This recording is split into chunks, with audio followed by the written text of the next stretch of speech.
बिस्मिल्लाहिर्रहमानिर्रहीम। अस्सलाम वालेकुम, वेलकम टू माय किचन। उम्मीद है आप सब लोग खैरियत से होंगे।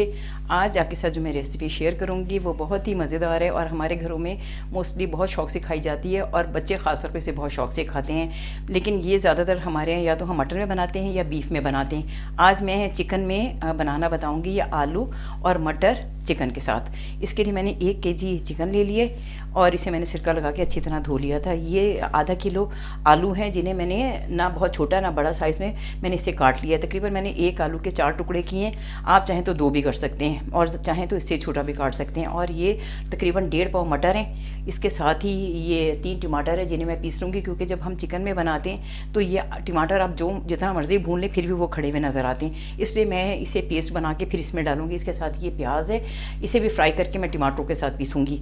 तो क्योंकि ये दोनों चीज़ें ऐसी हैं, जब हम शोरबा बनाते हैं तो मटन और बीफ का हो तो वो सारी चीज़ें उसमें बहुत अच्छी तरह वो हो जाती है, मेल्ट हो जाती है, क्योंकि हम काफ़ी देर पकाते हैं। लेकिन क्योंकि चिकन को हमें ज़्यादा देर पकाना नहीं होता, इसलिए ये सब चीज़ें खड़ी रहती हैं। इसलिए इसको आप अगर पेस्ट बना के डालेंगे तो उसका बहुत अच्छा जायका आएगा। इसके साथ ही ये 1 पाव दही है और ये इसके साथ ही ये 1 चाय का चम्मच ये नमक है भर के मैंने लिया है, और हल्दी है आधे चाय का चम्मच, 1.5 चाय का चम्मच इसमें ये सुर्ख मिर्च है पिसी हुई, और ये 2 चाय का चम्मच ये पिसा हुआ धनिया। इसमें मैं सारी चीज़ें पिसी हुई यूज़ करूँगी, क्योंकि ये शोरबा है। शोरबे में अगर आप सभी चीज़ें यूज़ करें तो वो खड़ी रहती हैं और नज़र आती हैं। अगर आप चाहें, मैंने ये 1 चम्मच इसमें ये गरम मसाला है जो मैं लास्ट में यूज़ करूँगी। अगर आप ये चाय का चम्मच है, 1 चाय का चम्मच, अगर आप चाहें तो आप इसमें साबित भी डाल सकते हैं, लेकिन मैं साबित से यूज़ नहीं करती कि वो शोरबे में अच्छा नहीं लगता। इसके साथ ही ये इसमें ये सफ़ेद ज़ीरा है कोरा हुआ, ये भी मैं जब मेरा ये सालन तैयार होगा उस वक्त मैं डालूँगी, तो इसका भी बहुत अच्छा टेस्ट और इसका जायका आता है। इसके साथ ही 2 खाने के चमचे लहसुन अदरक मैंने पीस के रखा हुआ है। 1 चाय की प्याली इसमें ये तेल है, ये वाला कप है। इसमें मैंने इसमें मैं आलू भी फ्राई करूँगी और इसमें अपनी प्याज भी फ्राई करके इसका शोरबे में इसे इस्तेमाल करूँगी। अब मैं आपको जैसे जैसे मेरा स्टेप होता जाता है मैं आपको बताती जाती हूँ। आप एक दफ़ा इस रेसिपी को ज़रूर ट्राई कीजिएगा और आपको बहुत ही मज़ा आएगा इंशाअल्लाह ताला। बिस्मिल्लाहिर्रहमानिर्रहीम। अब मैं अपनी कुकिंग स्टार्ट करती हूँ। सबसे पहले मैं इसमें ये तेल डाल के आलू फ्राई करूँगी, इससे बहुत ही अच्छा टेस्ट आता है। और जो आम तौर पे जो शोरबा हमारा जब हम आलू गोश्त या पकाएं तो हमारा शोरबा जो होता है वो बहुत ज़्यादा गाढ़ा हो जाता है, क्योंकि आलू में से जो एक स्टार्च निकलता है वो बाद में निकलना शुरू होता है। ताज़ा आप खाएं तो वो फील नहीं होता, लेकिन अगर वो रखा रहे तो आहिस्ता आहिस्ता वो सारा शोरबा बहुत ज़्यादा गाढ़ा हो जाता है। इसलिए अगर आप उसे फ्राई कर लें, एक तो ये बहुत ज़्यादा क्रिस्पी हो जाता है, इसमें बहुत अच्छा टेस्ट आ जाता है, और दूसरा इसमें से वो स्टार्च वो सारा इसमें से निकल जाता है। और जब ये मैं इसे फ्राई कर लूँगी तो मैं इस ऑयल को निकाल के ये कढ़ाई साफ़ करूँगी, क्योंकि जब आप प्याज ब्राउन करें अभी तो बिल्कुल नज़र नहीं आएगा कि वो स्टार्च, लेकिन जैसे जैसे प्याज इसमें ब्राउन होती जाती है वैसे वैसे हमें फील होना शुरू हो जाता है, वो सारा नीचे कढ़ाई में लगना शुरू हो जाता है जो इसमें से स्टार्च निकला हुआ होता है। इसलिए पहले मैं इसे तकरीबन 2 से 3 मिनट में इसे तेज़ आंच पे फ्राई करूँगी। ये ज़रा अपना जब ये कलर बदल लेगा तो फिर मैं इसको निकाल के फिर इसे साफ़ करके कढ़ाई को और फिर मैं प्याज को फ्राई करूँगी। ये जब तक मैं अभी थोड़ी देर में आपको दिखाती हूँ। ये ज़रा तेज़ आंच में मैं 2-3 मिनट फ्राई कर लूँ, फिर मैं आपको दिखाती हूँ। ये देखिए ये आलू फ्राई हो गए, देखिए इनका कलर चेंज हो गया। मैंने इसे निकाल के और इसका तेल मैंने निकाल के और इसे ये मैंने कढ़ाई को ये अच्छी तरह साफ़ किया है, ताकि इसके अंदर ज़रा भी स्टार्च बाकी ना रहे, नहीं तो प्याज जल जाएगी। प्याज जैसे प्याज तो नहीं चलेगी, लेकिन ये नीचे लगता चला जाएगा। अब ये मैं इसे तेज़ आंच में मैं अपनी ये जो मेरी 2 बड़े साइज़ की ये प्याज थी, क्योंकि मेरा जो चिकन है वो 1 केजी है, इसलिए इसमें मैंने 2 बड़ी साइज़ की प्याज रखी है, ताकि ज़रा शोरबा जब बनाए तो वो अच्छा लगे उसमें। ये मैं इसे तेज़ आंच पे मैं इसे फ्राई करके, जब मैंने चूल्हा बंद कर दिया था, तेज़ आंच पे इसे फ्राई करके मैं इसे निकाल लूँगी और इसे मैं टमाटर के साथ पीसूँगी। ये साथ में मैंने ये हरा धनिया बताना भूल गई थी, और ये इसके साथ में हरी मिर्चें भी। ये जब मैं प्याज अपनी यहाँ पर पीसूँगी टमाटरों के साथ, तो मैं इसमें ये 3-4 हरी मिर्चें, ये देखिए ये 4-5 हरी मिर्चें छोटे साइज़ की, ये भी मैं डालूँगी। इसका इतना अच्छा फ्लेवर आता है आलू गोश्त में, बहुत ही मज़ेदार और जायकेदार लगता है। या मैं ये ज़रा तेज़ आंच पे ये फ्राई कर लूँ, फिर मैं आपको दिखाती हूँ। ये देखिए मेरे आलू भी इतने अच्छे फ्राई हो गए और गल भी गए, क्योंकि चिकन ज़्यादा देर तो पकता नहीं, इसलिए इससे ये भी फ़ायदा होगा कि ये आलू ज़रा जल्दी गल जाएंगे। ये देखिए अल्हम्दुलिल्लाह रब्बिल आलमीन, ये मेरी प्याज मैंने इसे तेज़ ज़रा डार्क ब्राउन किया है, इसका भी बहुत अच्छा टेस्ट आता है। अगर आप चाहें तो आप कच्ची प्याज का भी पेस्ट बना के इसमें डाल सकते हैं, लेकिन और इसके साथ ही ये 3-4 हरी मिर्चें जो मैं इसके साथ पीसूँगी और टमाटर भी पीसूँगी। अभी मैं सबसे पहले मैं इसमें ये चिकन डाल के इसको उस वक्त तक फ्राई करूँगी जब तक इसका कलर चेंज नहीं हो जाता, क्योंकि अगर आप इसमें आप अगर ऐसे मैरिनेट करके ये मसाले रख दें और उसके बाद, क्योंकि वो चिकन जब फिर पकता है तो उसके साथ ही वो सारा खून और वो सब कुछ इसके साथ शामिल हो जाता है। अभी मैं इसे थोड़ा पहले फ्राई करूँगी, फिर मैं इसमें कोई भी जो है मसाले वो डालूँगी। लेकिन ये कि मैं इसके साथ ये लहसुन अदरक डाल देती हूँ ताकि इसकी भी खुशबू इसके साथ ही ख़त्म हो जाए। ये 2 खाने के चमचे लहसुन अदरक था, क्योंकि चिकन जो है वो 1 kg है। अगर कम होता तो मैं 1 चमचा यूज़ करती, अगर आधा किलो होता तो। ये अब मैं ज़रा इसे तेज़ आंच पे मैं इसे फ्राई कर लूँ। इसके साथ ही ये लहसुन अदरक की महक भी ख़त्म हो जाएगी और ये चिकन भी फ्राई हो जाएगा। उसके बाद मैं इसमें अपने सारे बाकी मसाले डालूँगी। ये देखिए अल्हम्दुलिल्लाह रब्बिल आलमीन, ये मेरा चिकन इतने अच्छे तरीके से फ्राई हो गया है, इसका कलर भी चेंज हो गया है और जो लहसुन अदरक की भी जो इसमें स्मेल है वो भी सारी ख़त्म हो गई है। इसके साथ ही मैं इसमें ये अपना ये मसाला है, ये मैं नमक, हल्दी और मिर्चें और 1.5 चमचा ये मिर्च है सुर और 2 चमचे ये चाय का धनिया है और हल्दी आधा चम्मच और 1 चाय का चम्मच इसमें ये नमक है। अगर नमक कम होगा तो मैं बाद में और डाल दूँगी। अब मैं इसे आँच में हल्की कर लेती हूँ ताकि मसाले जले ना। ये थोड़ा सा ये भुन जाता है तो इसमें मैं दही भी शामिल कर दूँगी और अपना ये जो मैंने ये इतना अच्छा ये मैंने पेस्ट बनाया है ये टमाटर का और हरी मिर्चों का और ये जो मैंने प्याज ब्राउन की थी उसका ये मैंने पेस्ट बनाया है। क्योंकि अगर आप मटन या बीफ यूज़ करें तो उसमें ये काफ़ी देर वो पकता है तो वो प्याज सारी उसमें हल हो जाती है और टमाटर भी गल जाते हैं। लेकिन क्योंकि ये चिकन है और इसे हम ज़्यादा देर पका नहीं सकते, इसलिए बहुत ज़रूरी है कि आप ये प्याज और टमाटर इसका पेस्ट बना के डालें।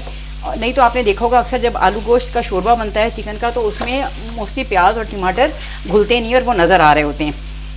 इसके साथ ही मैं इसमें ये सारा, क्योंकि ये 2 इसमें प्याज थी और टमाटर और हरी मिर्चें, इसलिए इसका पेस्ट ज़रा ज़्यादा बना और बहुत अच्छा। और जब ये तैयार होगा बहुत मज़ेदार, क्योंकि इसमें हरी मिर्चों का इतना अच्छा टेस्ट आएगा जो मैंने पीस दी हैं। अगर आप चाहें तो आप उसमें खड़ी भी डाल सकते हैं, लेकिन आलू गोश्त में ये बहुत अच्छा इसका जायका आता है। ये इसके साथ ही मैं इसमें ना, क्योंकि ये मेरा गोश्त बहुत अच्छी तरह फ्राई हो गया है, मैं इसके साथ ही दही डालूंगी। अगर इसमें टमाटर और प्याज रहते तो मैं भूनने के बाद डालती, लेकिन मैंने सब चीज़ें पीस दी हैं, इसलिए मुझे अब ये फिक्र नहीं कि वो गलेंगे नहीं, क्योंकि वो भी इसमें ना गल जाएंगे। और आलू मैंने वैसे ही फ्राई कर लिए हैं। पहले मैं थोड़ा ये मसाला भून लूँ, उसके बाद में इसमें मटर और आलू भी शामिल कर दूँगी ताकि वो भी इसके साथ गल जाए, क्योंकि मैं उसे अलग से शोरबा करके उसे गलाऊंगी नहीं। बस मैं इसे ज़रा तकरीबन 10 मिनट में इस मसाले को ज़रा भून लूँ। इसके साथ ही मैं इसमें वो दोनों चीज़ें अपनी मिला दूँगी, मटर भी और आलू भी, क्योंकि ये देखिए ये मैंने आलू ये फ्राई कर लिए थे इतने अच्छे तरीके से और वो इसके साथ ही गल जाएंगे फिर। लेकिन मैं ये ज़रा चाह रही हूँ कि ये मेरा थोड़ा मसाला थोड़ा सही है, मैं इसे 10 मिनट पका लूँ ताकि इसमें जो कचाइंद है वो निकल जाए। फिर मैं साथ ही डाल के वो दोनों चीज़ें भी और गलाऊँगी, फिर मैं आपको दिखाती हूँ। ये देखिए अल्हम्दुलिल्लाह रब्बिल आलमीन, इसे पकते हुए तकरीबन 7 मिनट हो गए। इसमें मैं अब क्योंकि मैं इसमें ये मटर डालूंगी और ये आलू, ताकि ये इसके साथ गल जाएं, ये ना कि इसका पानी खुश्क हो जाए। मैं क्योंकि अलग से शोरबा करके मैंने इसे नहीं गलाना। अब ये जब ये इसके साथ पकेंगे और जब इसे मैं अच्छी तरह भूनूंगी फिर मैं इसमें शोरबा करूँगी, इसलिए पहले मैं इन्हें डाल के आलू और मटर को तकरीबन हल्की आँच पे मैं, और ये अब इसी पानी में गलेंगे। मैं अब इसमें मज़ीद पानी नहीं डालूंगी, सिर्फ जब मैंने शोरबा करना होगा उस वक्त मैं डालूंगी। अब मैं इसे छुपा के तकरीबन 15 मिनट के लिए हल्की आंच पे रख देती हूँ ताकि ये आलू और मटर दोनों गल जाएं इसमें ना। और तेज़ आंच होगी तो ये मसाला जल्दी जल्दी इसका पानी खुश्क हो जाएगा और फिर ये होगा कि आलू और मटर दोनों ही देर से गलते हैं, इसलिए उनका फिर गलना मुश्किल हो जाएगा। इसलिए मैं इसे आँच हल्की करके तकरीबन 15 मिनट के लिए हल्की आँच पे इसे पकने के लिए रख देती हूँ और ये इसी पानी में गलेंगे और फिर मैं इसमें शोरबा दूँगी। फिर उसके बाद मैं आपको दिखाती हूँ। ये देखिए अल्हम्दुलिल्लाह रब्बिल आलमीन, ये आलू मटर और चिकन ये मेरे तैयार होने के करीब हैं। अब ये आलू भी ये माशाल्लाह इसमें गल गए और ये मटर भी गल गए। इसे मैंने तकरीबन 20 मिनट पकाया है और इसमें बिल्कुल पानी नहीं डाला। जो मेरे मसाले का पानी था उसी में मैंने इसे मीडियम आंच पे इसे पकाया, मीडियम से भी बल्कि लो मीडियम आंच पे इसे पकाया है ताकि ये सब चीज़ें गल जाएँ। क्योंकि इसे अब मैं सिर्फ इसकी भुनाई करूँगी और मैं तेज़ आंच पे इसे इसका पानी ये खुश करूँगी ताकि फिर मैं इसके बाद इसमें शोरबा करूँगी। ये देखें, और इसे इस तरह देखें, इस तरह के गोल चमचे से नहीं चलाना कि जिससे चिकन फूट जाए। कोशिश ये करें कि इस तरह का कोई चमचा हो जिससे आप सिर्फ ये नीचे से मसाला आप इसे अलग कर सकें, क्योंकि अब ये इसका मैं पानी खुश करूँगी तो ये मसाला नीचे लग सकता है, इसलिए। और अगर आप मैं दूसरा चमचा चलाऊँगी तो उसमें ये होगा कि चिकन की बोटियाँ सारी फूट जाएंगी, क्योंकि आपको पता है चिकन वैसे ही इतनी जल्दी गल जाता है। अब मैं ज़रा इसे तेज़ आंच पे इसे भूनती हूँ और इसे चलाती जाती हूँ ताकि ये नीचे बिल्कुल लगे ना। उसके बाद जब मैं इसमें शोरबा करके ये मैं इसमें गरम मसाला और मेरा ये ज़ीरा कोरावा रह गया था ये मैं इसमें डालूँगी लास्ट में। इसमें मैंने हरी मिर्चें भी जो है 3-4 प्याज के साथ पीस ली थी। अब मैं इसे ज़रा भूनती जाती हूँ, क्योंकि अगर आप दूसरा चमचा लेंगे उसमें चिकन के फूटने का डर है। बस इसमें ये हो कि ये नीचे से इसका ये मसाला ये हटता जाए और चिकन इसके उसमें ना आए, ज़द में ना आए।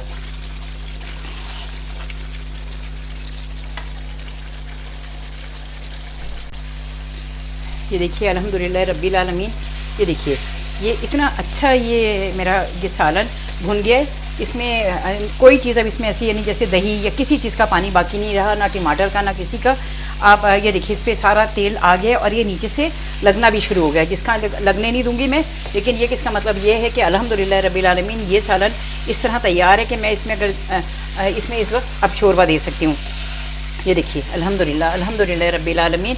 और इसका गोश्त भी देखें अभी इसमें बाकी है, यानी बिल्कुल ये देखिए इसकी बोटी अभी भी ऐसी है कि ये बिल्कुल, अगर मैं इसमें पानी डाल के ये आलू और मटर गलाती है तो ये बिल्कुल गोश्त जो है ना वो चिकन राई गाई हो जाता। अब मैं इसमें ये एक गिलास भर के मैं इसमें पानी डालूँगी। आपका जितना दिल चाहे आप अपने हिसाब से इसमें ग्रेवी रख लें। मैं इसमें ये गिलास पानी डालूँगी क्योंकि ये मैंने शोरबे वाला ही बनाया है, इसलिए मैंने इसमें शोरबा करना। ये देखिए मेरी अल्हम्दुलिल्लाह रब्बिल आलमीन ये मेरा गोश्त देखें इसमें सलामत है। और अब मैं ये ज़रा सिर्फ इसे मैं ये इसके अंदर मैंने ये 1 चमचा ये गरम मसाला है ये डालूँगी। इसका भी बहुत अच्छा खुशबू आती है इसकी। और ये कोरावा सफ़ेद ज़ीरा है, ये अगर क्योंकि मैं साथ मिला दी थी तो इसका वो खुशबू नहीं आनी थी जो अब इसके साथ आएगी। ये देखें ये अल्हम्दुलिल्लाह रब्बिल आलमीन, अल्हम्दुलिल्लाह रब्बिल आलमीन ये मेरा आलू मटर गोश्त ये तैयार है चिकन में। आप इसे मटन में भी बना सकते हैं, आप इसे इसी रेसिपी के साथ बीफ में भी बना सकते हैं, क्योंकि ये आलू गोश्त पकाने का सब एक ही जैसा तरीका होता है। थोड़ा ये कि चिकन जल्दी गल जाता है, इसलिए इसके साथ ही मटर और आलू डाल के गलाएं। अब मैं इसमें ये थोड़ा सा ये अपना ये जो हरा धनिया, अब मैं इसमें ये हरी मिर्च भी डालूँगी, इसका भी बहुत अच्छा टेस्ट आ जाएगा। ये साबित मैंने हरी मिर्च डाल दी क्योंकि मैंने 3-4-5 उसमें पीस ली थी। अब ये इसको मैं सिर्फ 10 मिनट के लिए हल्की आंच पे, बल्कि 10 मिनट से भी कम वक्त के लिए मैं इसे दम दूंगी ताकि ये रेडी हो जाए। मैं अभी आपको फिर दिखाती हूँ इसे ज़रा।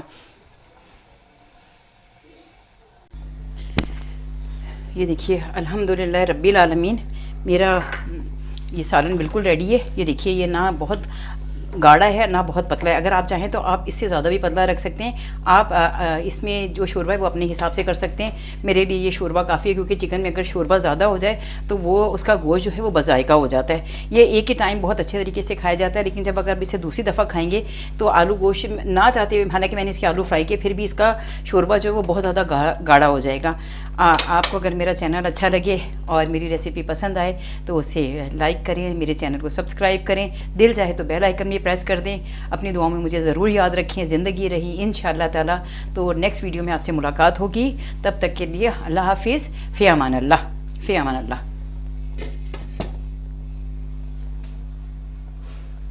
अस्सलाम वालेकुम। अगर मामा का चैनल अच्छा लगे तो सब्सक्राइब करें, उसको लाइक करें, बेल आइकन भी प्रेस करें। अल्लाह हाफिज़।